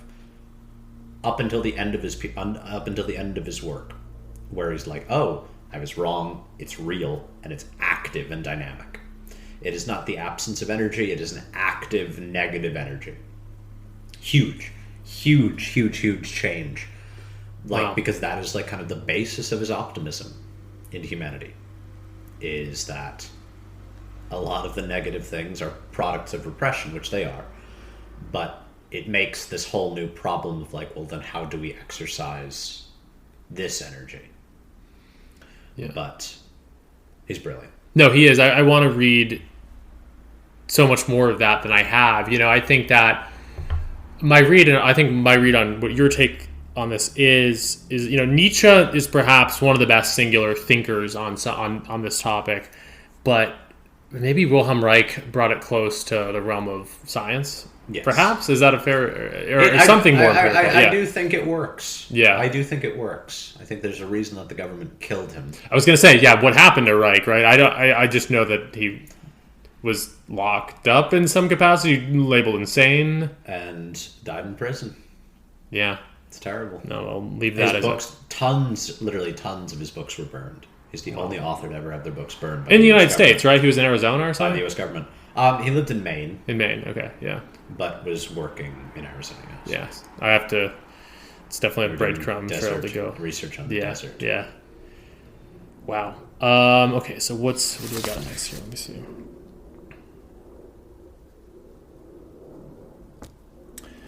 Just to finish the, Pisces versus Aquarius elements. So you were obviously born just weeks before 2000, right? Yes. December 1999, correct? Yeah. I'm also Sagittarius, 1994. We're all... I kind of consider myself a younger millennial. You, I guess, would be older Gen Z, is how we look at it. But we probably already talked about this. But do you view it as a kind of a special mission, being born at this time, right between two aeons, left at the crossroads between the centuries? Yeah, it's a special power. And I talked about this with Alex too, actually, who's also was born the same year as me, and we talked about it more on a cultural basis. But we've already talked about this, so you don't need to say much. But it's just, I do think it's a very special time to be born. We are not necessarily the true digital natives that people that are just a bit younger than us are. We have some sense of what was outside of that. I think it's a position from which we can share wisdom. Maybe. Maybe. I mean, right. I think there's a lot of problems with our generation, with our age group. Yeah, no doubt. I think that some of the most adept users and understanders of the internet are being born now. Are very, very young. So you almost have even more optimistic about the youngest. I view it'll be a very, very minuscule percentage, but that percentage that does come out will be some of the most impressive people because it will have been entirely self-willed. Interesting. Yeah. And to ground the Pisces versus Aquarius thing back in a little bit more quotidian stuff, not to get too political either, but there is this notion, and this is something that you don't need to be interested in aeonic shift or anything to talk about, but there's this notion that the oldest generations are just very much holding on to power now. I mean, I think that's what animates definitely like Bernie Sanders, like the top 1%. I mean, how old is that top 1%? It's all people who, in many cases, probably above 70. So there is that very literal, concrete, materialistic hoarding of wealth. But even like Trump's campaign, was kind of like this outside against the establishment thing. So I guess just if you could comment on that, like the extent to which this is not just a spiritual war, but a very, without getting too political, without getting any more political than you want to, the things that are going on that are negatively affecting youth. How is the energy being smothered? Did the old suck the blood of the young? Yes, both sides make that accusation. Yeah, they do. The QAnon and it's a common. Both sides there's say a hysteria about it right you want now. children to die. Yeah, both sides say this, and it's true for both. Yeah, because they have that in common. They both want children to die, and they want to maintain power, and that's it. Yeah. Whatever flavor of that you'd like, people pick. But the truth is that, yes, old power structures do not want to lose power. And they do not understand how to hold on to it well. Yeah. And they are the Pisceans. They are the ones whose value system, it's more than just a value system, or like it's more than just, they're Christian or Judeo-Christian. It's more than that, right? But it's related that they are... Well, I think part of the problem that they're having is that this aeonic shift was already so heavy, already present in the 60s. Yeah. That yes, of course. Many of them are already... They don't have the real old-fashioned Piscean tools. Well, exactly. They think that they're the hip ones still. Yes. That they're They think that they're new, but they're already lost. But this is just always the way it is. This is just always the way it is. And it's also ultimately futile. I think the only real danger is that now we just have weapons of mass destruction. Yeah. Everything is blown up on a bigger scale. And informational as well. We have the ability to do a lot more damage in the war. This has always been occurring, but now there's just a lot more scale, a lot more power. So, yes. Interesting. And on that note of the old sucking the blood of the young, you have said that you are interested in conspiracy theories, not necessarily in their literal truth value, although perhaps in some cases, but more in what they kind of represent as stories and how they're almost like fairy tales, right? Absolutely. Yeah. I mean, these are the most honest looks at belief systems. Mm-hmm. Politics always engage in dishonesty for the sake of convincing. Conspiracies are just directly religious. They are direct religions. And they are often the truth behind most politics. And I find them exceedingly fascinating in that they are, emanations of these very basic primordial struggles. And I find them extraordinarily valuable. If you want to understand mass psychology, you look at conspiracy before you look at politics. Definitely. No, it's interesting because not to support any one conspiracy theory or another, but in such a, I mean, obviously Trump era that there was people were animated, but now, Biden era is very stagnant, very stagnant politically. And I'm not really much of a conspiracy theorist myself, but I admire or envy the degree to which conspiracy theories really animate people. That's what we're all craving, is to be animated by that. Now, sometimes people end up animated by bullshit things, but there is a deep human need expressed there that's not being met elsewhere, and I think that's what's important. I also find conspiracies tend to be at their best and most powerful the more distant they are from the mundane. Yeah. Like lizard people or aliens Those are the best far ones. more, because they're religious. Yeah. They are a cosmic struggle. Mm-hmm. I mean, I guess in some ways one could say that the aeons are conspiratorial. Mm-hmm. And that they're a idea of a hidden secret nature of the world. Though I think they're kind of Gnostic almost. I mean, someone like conservative critic Eric Vogelin, I don't know that much about, but I know that he called him, he was against Gnosticism, and he portrayed all these conspiracy theories as well as ideologies as forms of Gnosticism. And immanentizing the eschaton, of course. So I'm not like a follower of him per se, but I think his analysis was accurate. And of course, even though I'm saying I like some of this stuff, there's pitfalls to it. Immanentizing the eschaton is not usually a good idea. But I think, I haven't read him in a long time, but from what I recall, I think he places blame in the wrong places. Probably, he's correct about the immanentizing of. Well, he's a Piscean. He's a Christian, I believe. He's wrong about. I think this is common with a lot of political people in particular. Yeah. It's like, these flaws they point out. It's like, well, this is what you are doing. This is, Yeah, no, exactly. I mean, perhaps, and again, not to go back into deep waters, but perhaps in that case and others, there's too much of an appeal to logos and to rationality and to return. I mean, that's the tired, from even like a conservative right-wing standpoint, it's like, that's the tired thing about the Ben Shapiros and others of the world. It's always like, well, logos and rationality would point you in this direction, and this is like flawed, but that's who people on the right used to call conservatives, because it's a losing battle. The appeal must be deeper than that to actually make things better. Yeah. The problem is just that the right has no grasp of libido. It's fanatical, far more fanatical.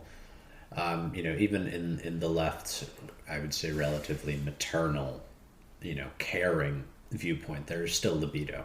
There is still this desire for care and love that the right does not have. It's cold. It's far colder.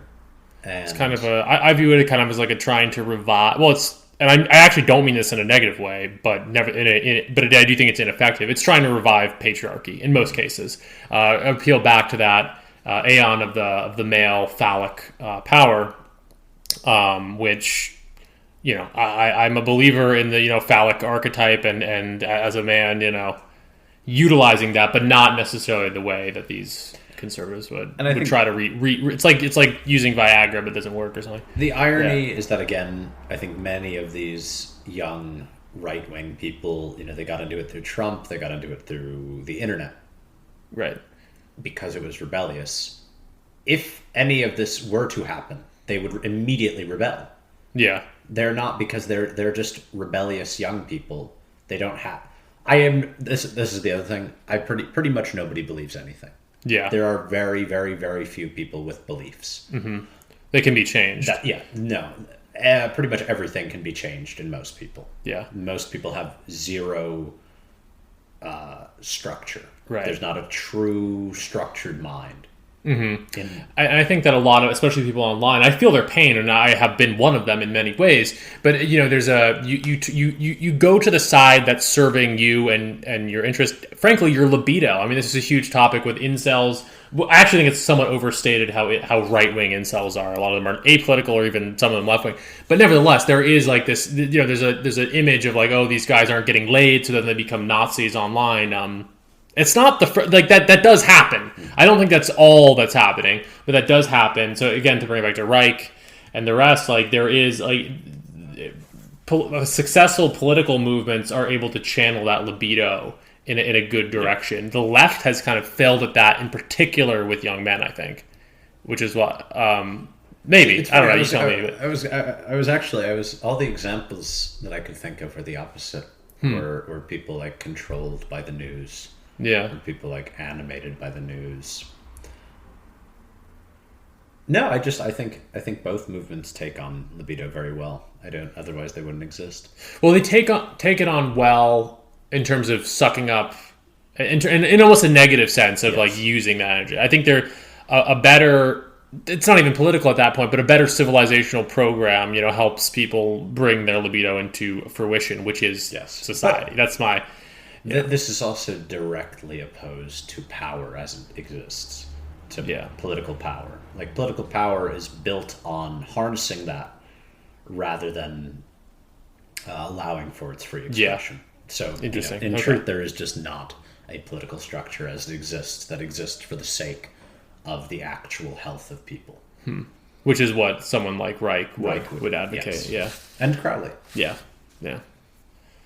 I'm trying to remember how we even got to this. But anyhow, definitely interesting. The next thing on my outline is what is the occult, which we've already talked about. And I've already asked you about, Freud and Jung versus Crowley and Burroughs. But maybe we could talk a little bit about what occultism is and isn't. You've also been, and mutual friend, default friend, Catherine D., has written a bit about this and others, how, you're not out here representing like pop occultism or like Hot Topic, pentacle aesthetics or witch talk. But, how would you kind of differentiate what people think? And we talked about it with Crowley, but like the aesthetics of what people think occultism is versus what it really is. I would totally do Hot Topic occultism happily, because I believe any of it can lead to good. Yeah. I think. Oh yeah, no doubt. I wasn't necessarily going to dismiss it all. I think a lot of the witch talk, a lot of that, I was just writing about this the other day.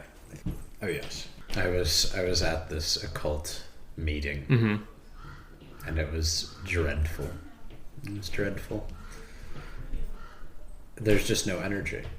At least witch talk, young people have energy. The spookiness is fun. It's good. I think it's wonderful. I think that the energy in the young people who want to do magic, no matter how ridiculous what they do is, have far more power than people who just like read or don't read, but posture as serious occultists. Yeah. If the witch talk girl is doing more rituals than you, she is a better magician. Yeah. I like that. No, I think that makes a lot of sense. And you have a lot of content on YouTube where you're kind of critical of some of the obviously stupid things these people do, but I like that, there's that other element of it too, and we start in silly places. I want them to develop. And I think that they will. I think so too.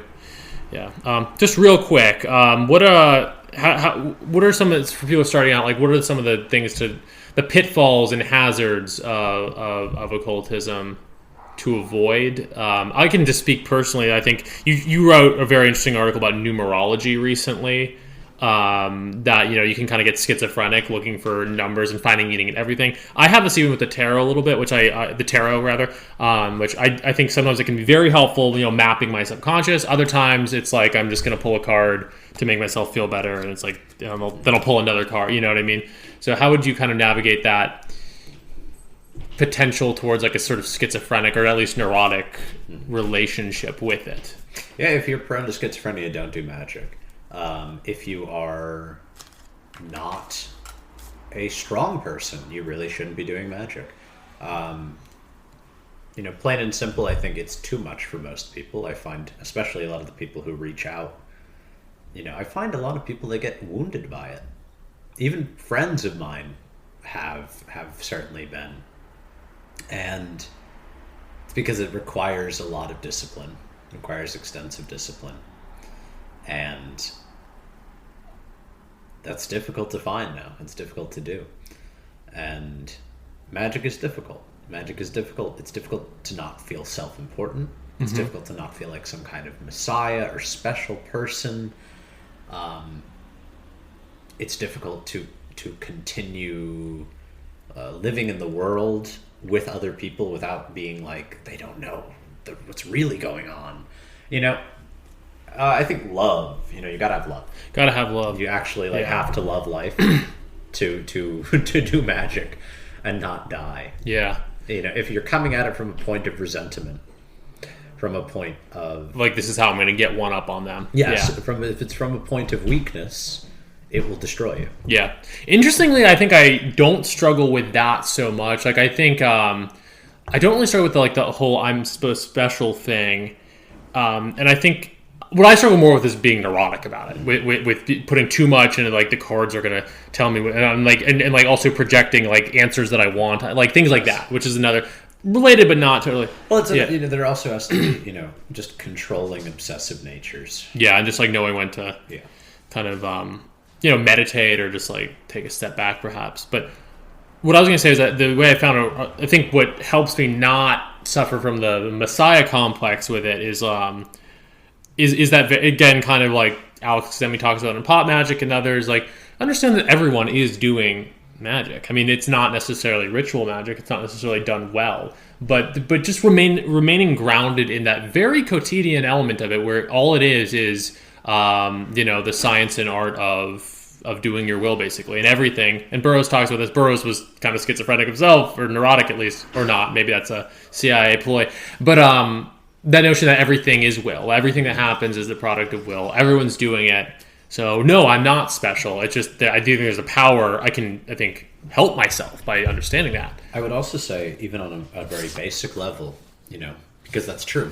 So the people in your life who you might be envious of, but through magic feel superior to, are likely doing better magic than you. Yeah. The people who make the most beautiful lives are doing the right things. It's not a matter of getting one up by knowing more obscure stuff. It's very silly to think that way. No, that makes sense.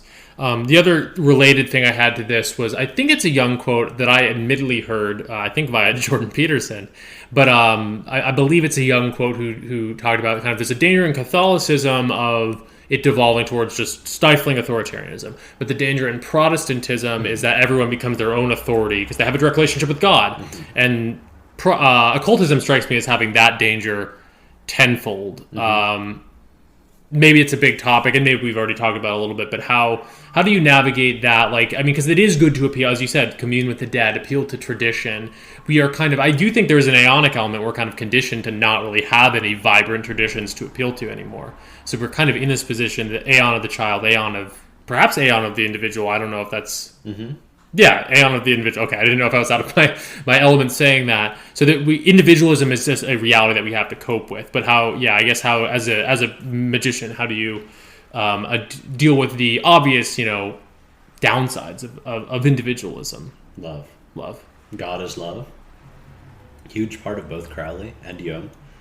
Huge part of pretty much everything. Yeah. God is love. So yes, there's you as an individual must be built up to do all this and that. Mm-hmm. You have to do your will. But a big part of it is love. A big part of it is dissolving that in love. Excellent. I think we can leave it with that. Do you want to do this rapid fire thing with the writers and the books? It should only take a second. I won't even necessarily ask you to elaborate. But yeah, we'll go rapid fire. I'm going to name a writer / thinker, or in some cases a topic, and you just name the word people should start out with, giving as much qualification as you want. So starting with Aleister Crowley. Get a Thoth deck and the Book of Thoth. Ah, okay. I thought you were going to say Magic Without Tears. No. So people are visual learners. Yeah. I think they need an object. They need something to play with. They need something to look at. It's like evidence. Makes sense. Most people don't read books. Yeah, most people don't. So I try not to give book advice sometimes. That makes sense. Crowley is one with a really great not book. Yeah, no, excellent. It's kind of a shame all writers don't have a Thoth or a tarot deck, right? I'm a huge I mean, and we'll talk about this with your book very shortly. But you make your own sort of decks and things. So very, very cool. I should get the Book of Thoth. I only have it in PDF form, which is not the same. But let's keep moving. William S. Burroughs. I'd say the Revised Boy Scout Manual is his most immediately practicable book. Yeah, It's legible. You can read it. I think his fiction is very good, but so if you want a fiction book, I'd read The Cities of the Red Knight. Yes, okay, good. Wilhelm Reich. Listen, Little Man, extremely short, extremely powerful text. I've met multiple people who, it's not like a complete horrible thing, but they break down after reading this book. I want to read it soon. Yeah. This book will change your life. Little Man, is that a Tom Thumb? No. Not exactly, but okay, just curious. Sigmund Freud. That's hard. That's hard, right? Yeah. My favorite one is not a good starter, but I love Beyond the Pleasure Principle. I've read it, yeah. Maybe 3 essays on sexuality. Mm-hmm. Is the sex stuff, which I guess is all of it, but yeah. I feel like that's a fun one. Yeah. Yeah. Totally. Nietzsche. That's a hard one, too. I personally... There's different angles you can go in on that, yeah. The Birth of Tragedy is probably the best His first. His first. Yeah, I think that makes sense. That's where I started, and honestly, where I think I've gotten the most material. Yeah. Nice. We already talked about Jung. What was the book? It was not Synchronicity, but... Memories, Dreams, and Reflections. But I would also say aspects of the masculine and aspects of the feminine. There's a book that has both of those. Extremely good. Yeah. This will be one that's interesting for rightward listeners of this podcast. Julius Evola. I would say the Hermetic Tradition. The Hermetic Tradition. The Hermetic Tradition is the most... I think a lot of his texts are not as fun. I think the Hermetic Tradition is a great book. It's a great look at alchemy. Even though I disagree with his understanding of alchemy, his ideogrammic breakdowns of alchemical symbolism are extraordinarily useful. Yeah, I just picked this up the other week. I haven't started yet, but I will. Maybe you already answered this too, but a book on tarot. What's the best play? Thoth? Yeah, other than the Book of Thoth, a book on tarot other than the Book of Thoth. Maybe just the decks themselves. I mean, I don't know. Yeah, get a lot of them. Yeah. Get a lot of tarot decks and play with them. Oh, you know what? There's a... I forget, her name is Letitia. I think she runs the page Letitia Cartomancy, and she put out, I think it might be a Taschen book of tarot. It's extremely good. It's very good. Well noted. And finally, on astrology. There's a book that Crowley did, Ghostwriting for Evangeline... I think it might be Evangeline Adams or something. That might be an actress, though. I might be misremembering. Yeah. But it's called Your Place Among the Stars. He has the best. That's good. The best I'll read that. Books. Yeah, and then as a little side note here, you advocate reading people's actual work rather than the many books that people write about them. And there's one very interesting thought of yours that you share with me is that you suspect that certain institutions, which purportedly carry the legacy of these thinkers, actually do not want you to read their works. So that's the OTO, perhaps even Scientology, absolutely, even psychoanalysis. They don't want you to read their best. They don't want you to get like the meat of it. They want to go through all these filters. I will alternate. May I? Yes. So, do not read Israel Regardie. If you want to read Aleister Crowley, do not read Israel Regardie.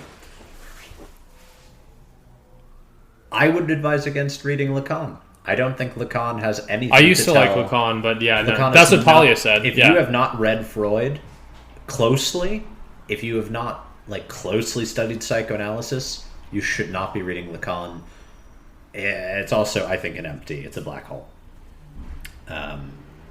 Just read Nietzsche. Yes, he's difficult. Just read Nietzsche. That's what I think people actually do read, thankfully. Everyone knows they can't recapture that. Jung, do not read...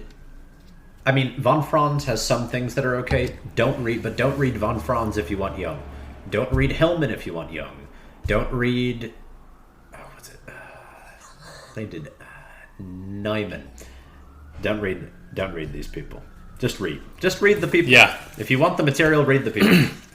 And relatedly, and this can just be, I think, a brief touch point. You've talked about the OTO as it exists, Scientology as it exists. Although maybe you're a little more sympathetic to Scientology as it exists, but a lot of these institutions of magic in the world, you have an incredibly negative perception on that they're doing really no good whatsoever. That they actively don't want you to understand their concepts. So do you kind of view yourself? I mean, we've already talked about this, but do you kind of view yourself as offering an alternative with meme analysis in a way? That's not a secret institution, but And there's a need for lodges, I think, and You can brotherhood. just read. You know, I will be offering events. Good in LA, right? In Good. LA. Okay, I'm glad to be here. You know, if you want, I'm not going to be your father. I'm not going to guide you, but I can show you a good time.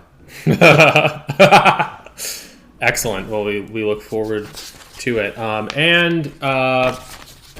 You're okay on time, right? I don't want to belabor this, but I really want to talk. Now I think we've reached more or less the final act here, I think, besides closing remarks. I want to talk to you about your work, Alluvia, which is a very small volume of poetry. It is your second book.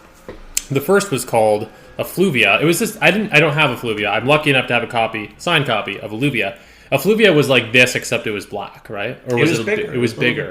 It was hardcover. And so that book you described to me at the Beer Ball, you said it was a book. It was not a book for the public. So you can say it was for very few. Although I know, listening to this pod, Kristen Coates got a copy. I remember seeing it on Instagram. But so I don't know if you want to say what's in that book or not. Is that poetry as well? Sort of. We can leave it at that. It's a book for the few. Alluvia is a book for the many. There's nowhere to buy this. Not yet. Not yet, but there may be one day. Yes. And in the meantime, you're kind of giving it away to confidants. And you remember you said people who can solve your riddle.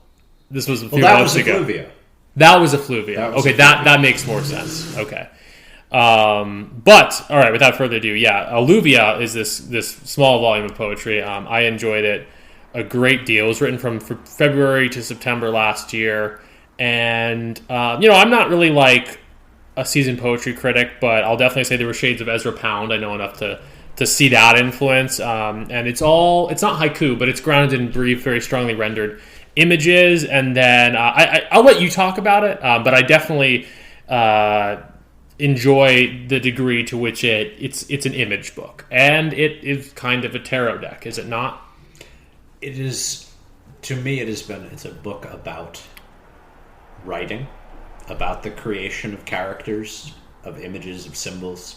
In many ways, I do think it goes directly alongside the symbol deck that I made, both of which are not publicly accessible. Yeah. It reminds me of the symbol deck, for sure. We're teasing at you. We're teasing at you. It'll come. I just don't really know how to do it. Yeah. I don't really... Because sometimes we have people who were like, oh, we'll distribute privately with this person. Other times we're like, well, let's just do a shipping fulfillment thing. There's all this. But you don't want to like just publish on. I mean, you want it to be this size. It has to be. It has to be perfectly. Which is not something you could just do on Amazon, or even you'd have to work pretty closely with the publisher. So you want a lot of this stuff, or this in particular, to be more out there, but it is not yet at this point. It's just a matter of distribution. But I do think that this. I will also say that right now, that's a book that's closer to me than Effluvia. I think that this text is one of the better things that I've written. Yeah, no, and again, it is very good. I enjoy that it feels, again, kind of like a tarot deck to me, in that there's a cycle of things that go on. There's like 4 different sections. There's kind of a Tom Thumb protagonist figure. I like how not only do you use very imagistic language, but you actually depart from language in parts and use symbols. Some of them are kind of hieroglyphic in nature. I think quite a few of them, I believe, taken from the I Ching, right? Chinese, Egyptian, runes, astrology. Yeah. But there's also, however, a symbol for Coca-Cola, for the real thing, for it, as the poem goes in it. Which that feels like it kind of reveals something. I don't think it's ironic, but you're kind of showing... It's serious. It's serious, and it's showing... I don't know, for me, the reader... It's like, oh, this kind of shows what you're doing with symbols in a way that, because this is a symbol people recognize and know the effect that it has. So you're working within this framework of images and imagistic words to create a narrative, or how would you describe it? Not a narrative, but a cycle, right? A feeling, an understanding, a grasp of symbols. Yeah. And again, just to harp on this point a little more, I mean, there's a poem called Mountain, which I think that's something to do with the I Ching, right? It has the trigram and the Chinese character. Right, and I love the tarot references. There's 2 different, at least 2, maybe I missed one, from the Thought Deck. There's a poem called Dominion, which is the 2 of Wands, and a poem called Lust, which is the rejiggered major arcana card. Crowley renamed Strength. Lost, we can get into that. But you name a couple of poems after that. I also liked in Unicorns, which is one here, it called very much to the mind the moon from the weight deck. There's a reference to the moon and of dogs howling, and I assume that was also intentional. So suffice it to say, you are influenced by poetry and visual imagery and by memes, I'm sure, in writing this. Most of the poetry is automatic. I don't think much about it, honestly. I don't really think about what I make. I just write it. You just write it. In terms of poetry, I just write it. Yeah. I mean, it makes sense. I used to write poetry. I should maybe get back into it because I do think it lends itself very much into that mode of expression, whereas narrative, it's more Apollonian. You have to... I can't stand writing narrative. Yeah. Unless it's not easy. Yeah. There you go. But yeah, it's kind of like you said in your introduction to tarot video. It's you just kind of shit it all out. Yep. And then you understand it after. I think it can happen with narrative writing, by the way, but it is always there's more of an obvious like rational thing that you have to impose on it. But you can definitely kind of engage in that same kind of discovery. But yeah, Alluvia, people should get it when it is available, or ask Chris and maybe he'll give you one. Certainly, I don't know how many more copies you have right now, but I assume there's still some. We have a good amount. So people, we can get it out there. Just to touch really briefly on the physical nature of the book. So did you print this at home? No, I had them printed. You had them printed. Okay, cool. I was curious about that, but yeah, it's as you said, it's not everything from the font here and every symbol used to the size of the thing is obviously intentional. It's very good. Anything else you want to say about it? I feel like I don't want to gloss past it too fast. But no. Yeah. I will say that you gave it to me a week ago, and again to harp on this tarot thing, which go on. No, not to keep overstating this. Yeah, sure thing. I do have something to say about that. Yeah, for sure. Well, let me just finish I was just gonna say I did carry it like in my pocket since you gave it to me, and I did kind of occasionally use it like a tarot deck where I just open to a random page and do a little what's it called? Bibliomancy, yes. So it operates in that way. But what were you going to say? That is exactly the intention. Yeah. Ideally, everything I make, like the matches are a good example. Mm-hmm. I want everything to be practical, carryable. I don't want any of it. That has to do with the size then. Yes, because, I'm writing for this to be something that you use. Yeah. I don't want it to be just something that you've read once. I want these things to be carried with the person. I'm a big believer in the pocket Bible, in the lighter, in the watch, in the pocket knife. I think that these are some of the most brilliant things that we have, some of the most powerful, the things we imbue with power daily. Absolutely, and I want to make objects, books, cards that are things that can be part of daily life, that they can provide a benefit to the daily life. Yeah, no, I like that a lot. It immediately kind of fit in with that for me. I got my coat, I have like a little front pocket and fit perfectly in it, and I didn't think, I'm going to carry this around with me for a week, but I just did because it was there, and then all of a sudden it became this other thing, and it, if I'd read it once, I don't think I would have had anything interesting to say about it, but I read through it a couple times and read different parts of it even more than that.